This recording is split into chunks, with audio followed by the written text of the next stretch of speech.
આ તરફ કચ્છથી સમાચાર મળી રહ્યા છે કે જ્યાં મેઘરાજાએ ફરી અત્યંત તોફાની બેટિંગ શરૂ કરી છે। અત્યંત ભારે વરસાદને કારણે અબડાસાના સાંઘાણની નદીમાં ઘોડાપૂર આવ્યું છે।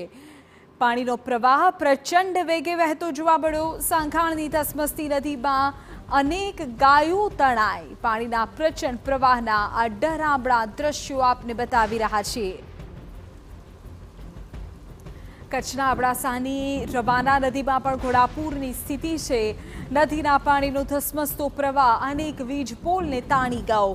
રવાના નદીના પાણી સામે જે આવ્યું તે બધું જ તણાઈ ગયું। પાણીના પ્રવાહમાં કિનારે રહેલો લોખંડનો ઢાંચો પણ પાણીમાં તણાયાના દ્રશ્યો છે। હવે આ બે દ્રશ્યો આપને બતાવી રહ્યા છે। બંને કચ્છના દ્રશ્યો છે, પરંતુ અલગ અલગ નદીઓના પ્રચંડ રૂપ આપને બતાવી રહ્યા છે। એક તરફ અબોલ પશુઓ આ પ્રચંડ પાણીના વેગનો સામનો કરી શકતા નથી, તો બીજી તરફ પાણીના પ્રવાહમાં જે કંઈ પણ વચ્ચે આવે એ સર્વસ્વ જાણે તણાઈ રહ્યું હોય એ પ્રકારની સ્થિતિ અત્યારે કચ્છ અબડાસાથી સામે આવી રહી છે। આ પાણીના પ્રચંડ પ્રવાહના ડરામણા દ્રશ્યો છે। તમે જુઓ કેટલીય ગાયો તણાય છે। આ ધસમસતો પાણીનો પ્રવાહ વીજપોલને તાણી ગયો। લોખંડનો જે આખો ઢાંચો તૈયાર કિનારે હતો એ આખો તણાઈ ગયો અને આ પાણીના પ્રચંડ પ્રવાહમાં સર્વસ્વ તણાઈ રહ્યું છે। આપણે જાણકારી આપી દઈએ કે કચ્છમાં ભારે વરસાદે પૂરની સ્થિતિ ઊભી કરી છે।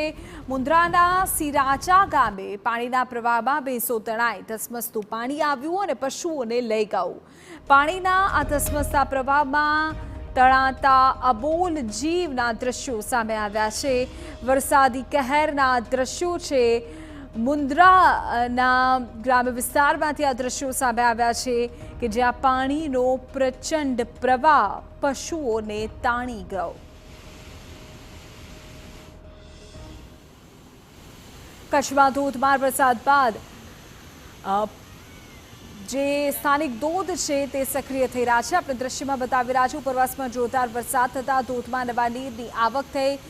આ પાલરગુનો ધોધ છે કે જે આપણે બતાવી રહ્યા છીએ। આ ધોધમાં વહેતા ખડખડ પાણીના દ્રશ્યો અત્યારે સામે આવ્યા છે। ધસમસતા પ્રવાહના આ દ્રશ્યો આપણે બતાવી રહ્યા છીએ। ધોધની આસપાસ પણ જે માહોલ છે તે રમણીય બન્યો છે।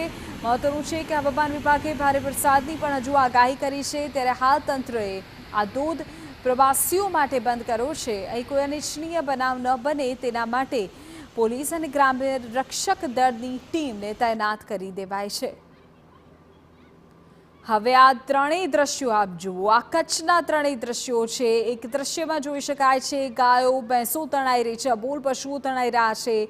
એક નદીના પ્રચંડ પ્રવાહમાં તમે જુઓ અબોલ પશુઓ તણાઈ રહ્યાના દ્રશ્યો સામે આવ્યા છે અને બીજી તરફ ત્યાંનો જે પાલરકુનો ધોધ છે એ સક્રિય થયો છે। જોકે અત્યારે ત્યાં સહેલાણીઓને જવા પર પ્રતિબંધ ફરમાવી દેવામાં આવ્યો છે।